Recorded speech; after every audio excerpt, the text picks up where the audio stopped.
Hello and welcome to Access You TV. My name's Michelle Edhouse, and today I've been reminded so much of how parenting is a try and gain kind of deal.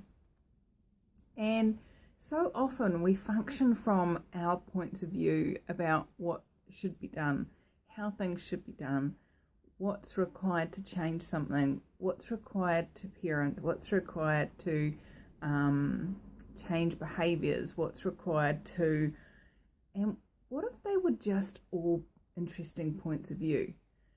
So what am I talking about? So often we have brought from society, from teachers, from parents, from all over the place, the point of view on how to change our child, how to create something that's different for our child. And there's so many different options. And what if it's actually something that's totally personal for your child?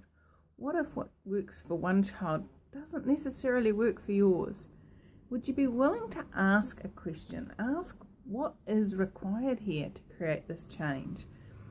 Ask, is what I'm doing actually creating the change I desire? Now, I've worked with so many parents over the years who are just tearing their hair out about how to change something, how to fix something. And even for myself recently, our youngest was quite sick for a while, but it was that sort of sick that you know that it's not really sick. You know that it's just one of those things that they're creating to achieve a result. And so I tried lots and lots of questions, and I tried lots and lots of tools and lots of different things. And eventually one worked. So what is it your child is looking to create with what they're choosing? They may not even cognitively know themselves, but if you're willing to ask the question, so what are they creating with this? And what is the purpose of them creating that?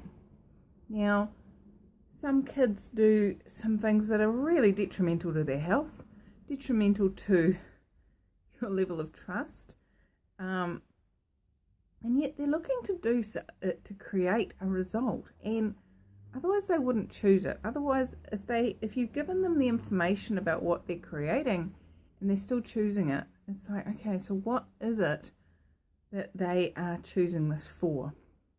What is what I'm doing actually creating the change that I desire? Is it contributing to them choosing to behave different, to create something different? Now, whether it's with their health, whether it's with their behaviour, whether it's with whether or not they pick their nose and eat it, I don't care. Are you willing to ask, what is it they're looking to create here? Now, picking their nose and eating it may have started out as something that was easier than finding a tissue. Maybe it actually tasted really good. I don't care what it was, but sometimes we do these things to create a result. Maybe they were looking to get your attention.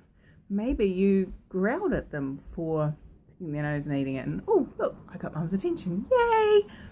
So what is it that they're looking to create with that, and what is it that is required to change it, and is it required to change? Now, as you know, if you've been following my blog for very long, you'll know that we have a teenage son and a almost teenage son, and it's kind of this reality's point of view that as boys become that age, they stink, they smell bad. Now, quite often they don't notice this, quite often they don't care, but I heard something on the radio today, and because it's just been this question in the back of my head, what's required for them to actually get that they don't have to stink? So on the radio today there was this interview, and it was talking about sweat, and it was talking about that human sweat actually doesn't smell. It's the bacteria that then eats the sweat after we've sweat. And it's their number ones and number twos from the bacteria that's what we're smelling when we smell. And I was like, is this the information I've been asking for? And it was really, really light. So then I told the boys, guess what? And they're like, oh, yuck, you mean when you're complaining that I stink, it's because I'm dripping and poos and wheeze of some bacteria? I'm like, huh? And they're like, okay.